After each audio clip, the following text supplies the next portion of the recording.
It started with silence. Not the peaceful kind that settles over a home at night, but the kind that feels wrong, heavy, like something has already gone terribly out of place.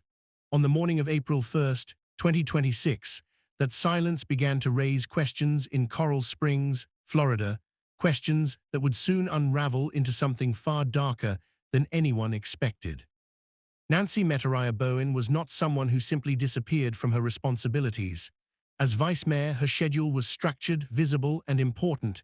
Meetings mattered, calls were returned, messages were answered, but on that day something broke the pattern. She didn't show up, she didn't respond, and for those who knew her, that alone was enough to trigger concern.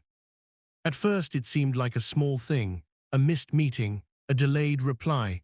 People told themselves it could be anything: fatigue, a personal matter, a busy morning. But as hours passed, the silence stretched longer, deeper, and more unsettling.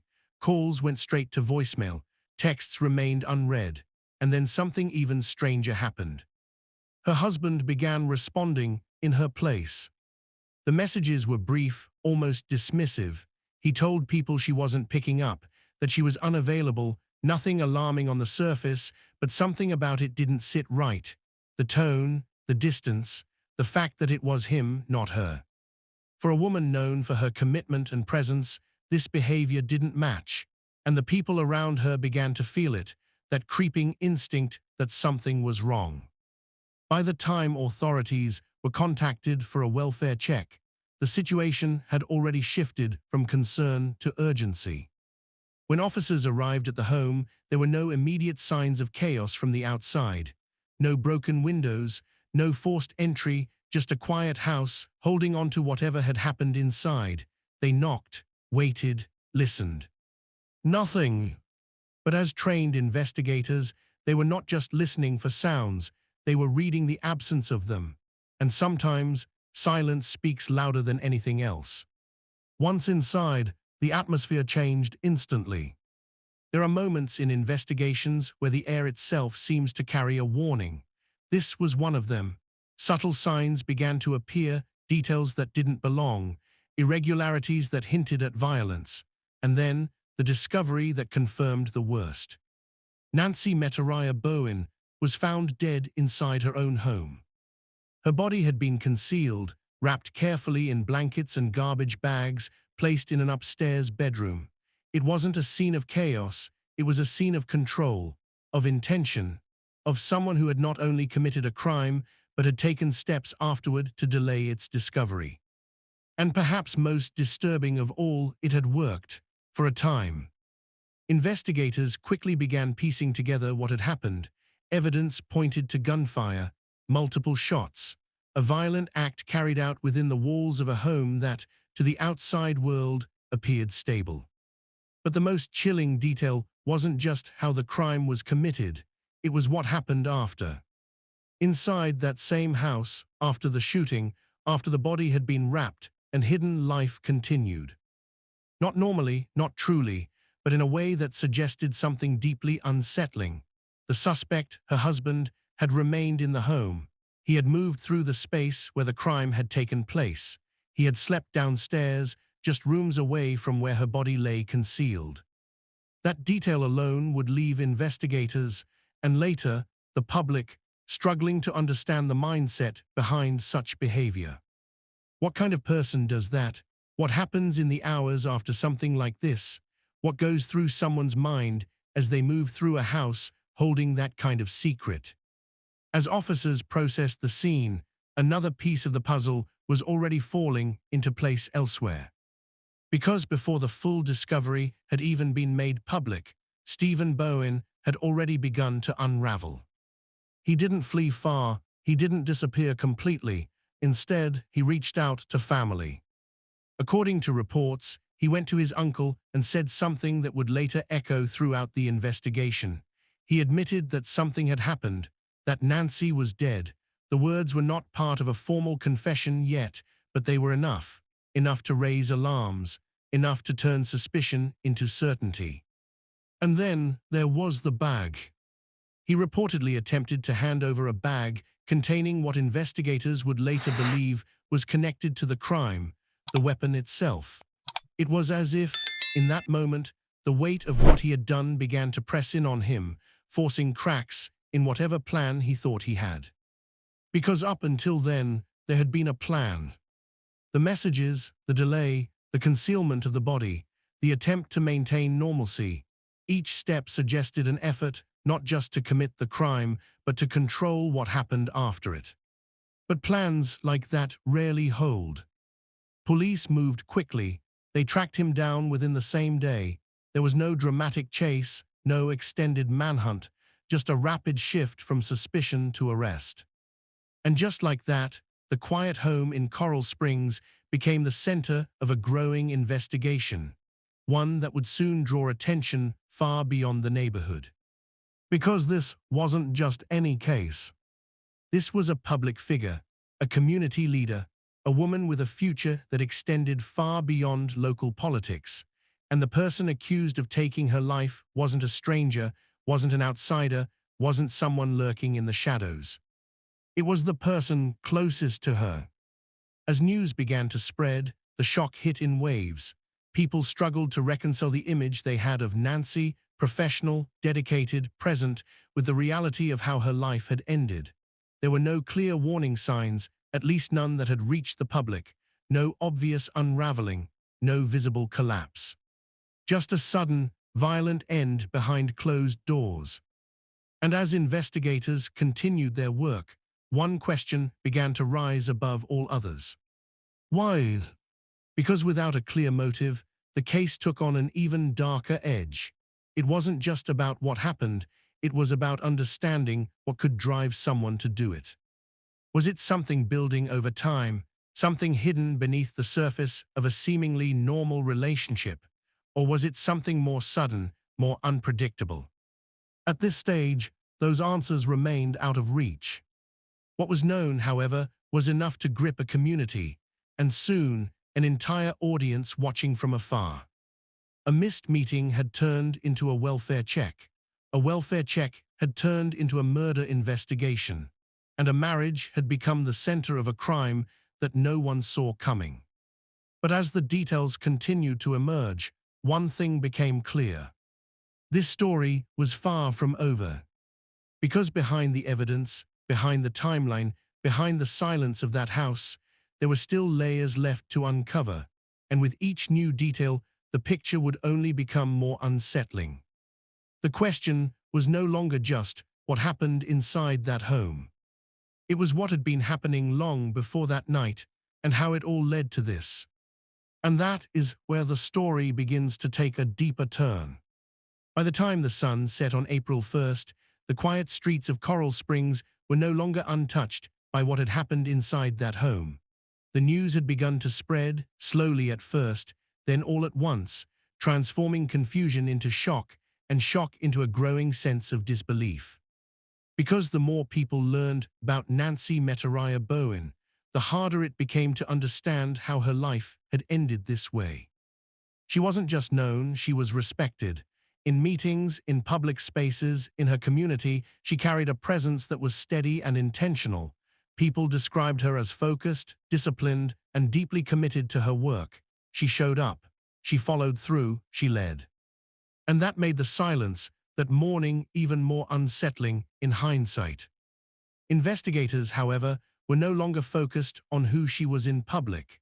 Their attention had shifted to what had been happening behind closed doors, inside a marriage that, to most people, appeared stable. As evidence was collected from the home, a clearer sequence of events began to emerge. The shooting had not been accidental. It had not been sudden in the sense of chaos. It showed signs of intent, multiple shots fired in a controlled environment, suggesting that this was a deliberate act carried out with purpose. But it was what happened afterward that continued to disturb even seasoned investigators. The act of wrapping the body, the decision to place it in an upstairs bedroom, the effort to conceal, to delay, to create distance between the crime and its discovery. These were not impulsive actions. They required time, thought, movement within the same space where everything had just unfolded. And yet there was no evidence of forced entry, no sign that anyone else had been involved.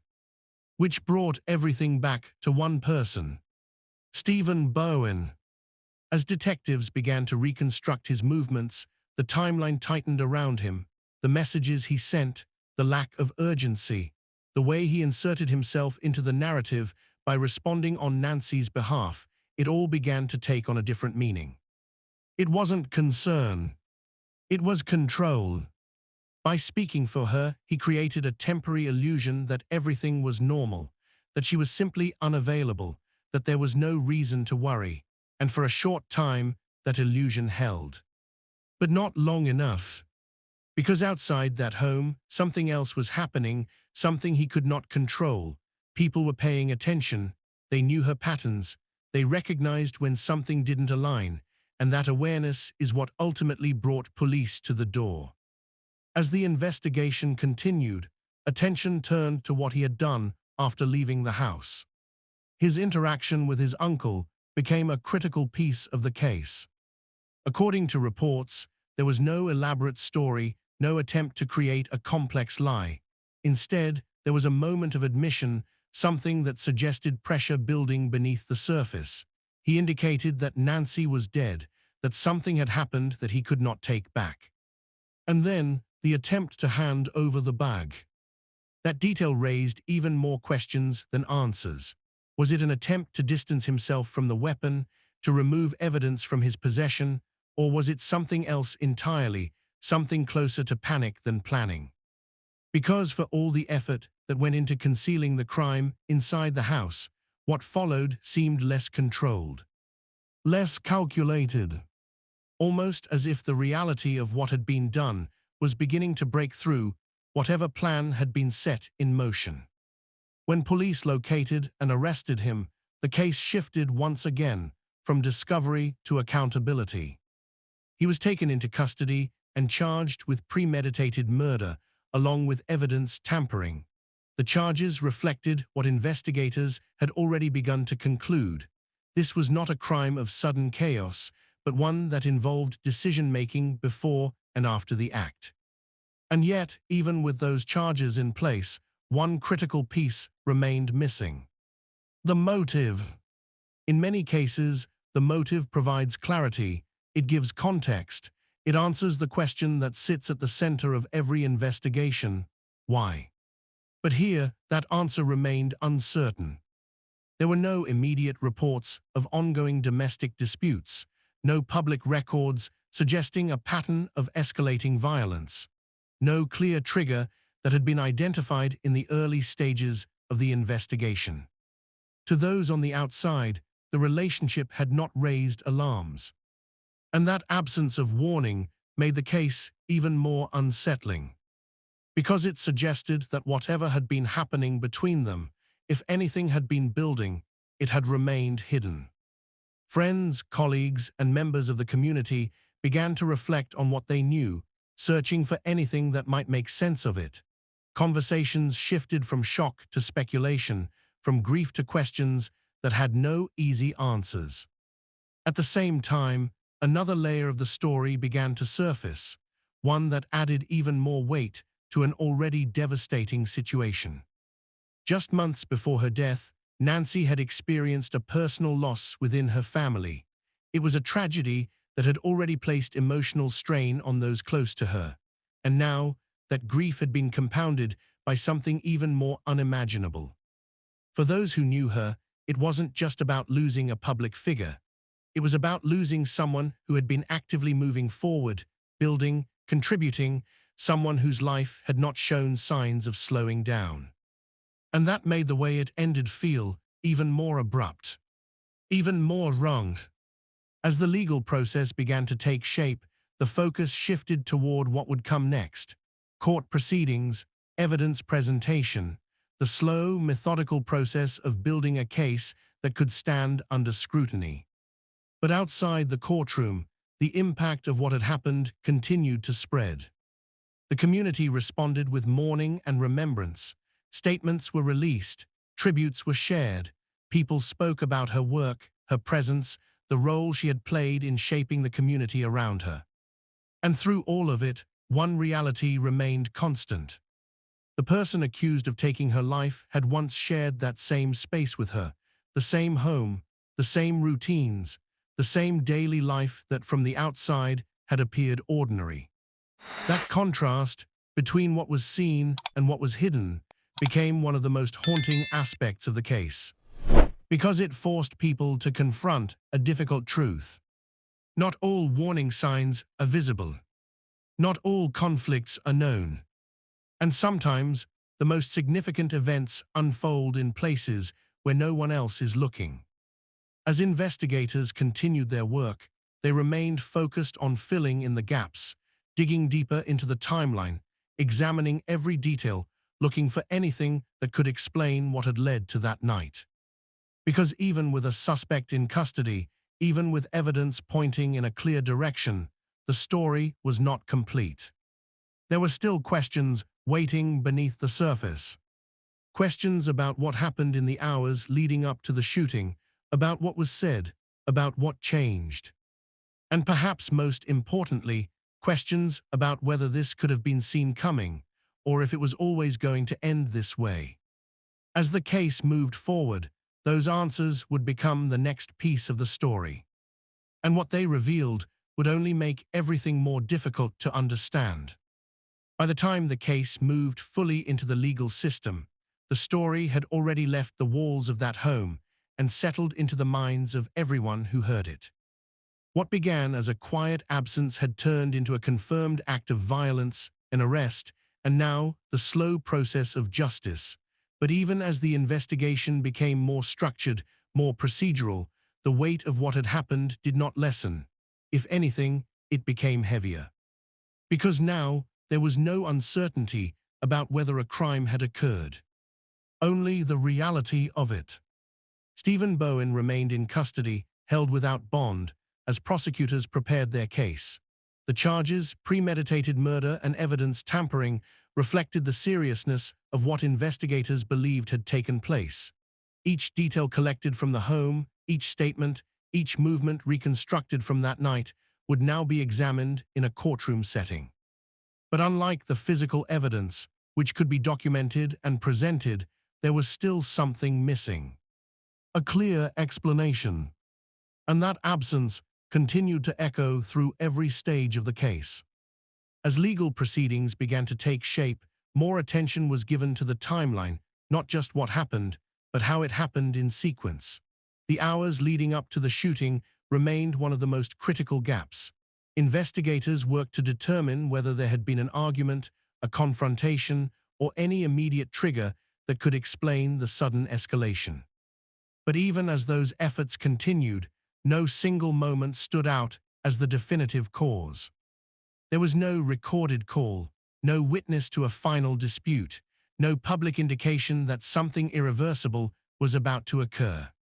And that is what made the case so difficult to process. Because without a clear motive, the act itself seemed even more abrupt, more detached from explanation. For the prosecution, this did not weaken the case. The physical evidence, the concealment of the body, the attempt to mislead others, and the statements made afterward all pointed toward intent, toward awareness, toward actions that went beyond a moment of loss of control. But for the public, and even for those who knew the couple, the lack of a why left a space that could not easily be filled. And in that space, the story became something more than just a case. It became a question.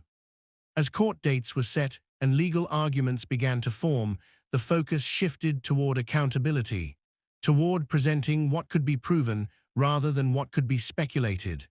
The system would move forward with what it had: evidence, testimony, and the structure of the law. But outside of that system, the impact continued in a different way. The community that Nancy had served began to process the loss not just as an event, but as an absence that would remain. Meetings she would have attended, decisions she would have influenced, a presence that had been consistent, now suddenly gone. Tributes continued, not just formal statements, but personal reflections, stories from people who had worked with her, interacted with her, or simply observed her role in the community. Each one added another layer to how she was remembered. not as a victim defined only by the way her life ended, but as someone whose life had extended far beyond that final moment. And yet, no matter how much was said about who she was, the circumstances of her death remained impossible to ignore. Because they forced a confrontation with something uncomfortable. The idea that a life can be built in public, structured, visible, admired, while something entirely different exists in private, unseen. That contrast became one of the most enduring aspects of the case. Not because it was unique, but because it was Place your hands behind your familiar back. in a way people Uncalled don't for. often Place your hands behind your back. Put your hands behind Place your hands behind your back. Hey guys, so more information is coming out in the Nancy Metayer Bowen murder case out of Coral Springs, Florida. We're finding out that her husband, 40-year-old Stephen, according to Stephen's arrest affidavit, he fired multiple shots at Nancy on the night of March 31st, 2026, with a shot gun inside an upstairs bedroom of theirs. A witness nearby told detectives later that Stephen admitted to the shooting and said he slept downstairs after he took Nancy's life. When he was asked why, he said that he just couldn't take it anymore. Investigators say that Stephen also tried to conceal evidence by placing his wife's body in blankets and in garbage bags, and later attempting to give someone a bag believed to contain the firearm he used to take Nancy's life. He reportedly told this person that he was trying to hand it off to someone else to avoid detection. After the shooting, surveillance footage and license plate reader data helped investigators track Stephen's movements, eventually locating his pickup truck in Fort Lauderdale. It seems like he was trying to flee before Nancy was found deceased. Extraordinary. But together, they formed something that could not be ignored. And as the case moved forward, those pieces would be examined again and again by investigators, by attorneys, by anyone trying to make sense of what had happened. Because that is what cases like this do. They leave behind more than just evidence. They leave behind questions that stay long after the headlines fade. Questions about what people are capable of, about what can remain hidden in plain sight, about how quickly a normal day can become something irreversible. And perhaps most of all, questions about whether there were moments, small, unnoticed moments, where things could have gone differently. Moments that, once past, cannot be returned to. As the story reaches this point, there is no final answer waiting at the end, no single explanation that resolves every detail. There is only what is known.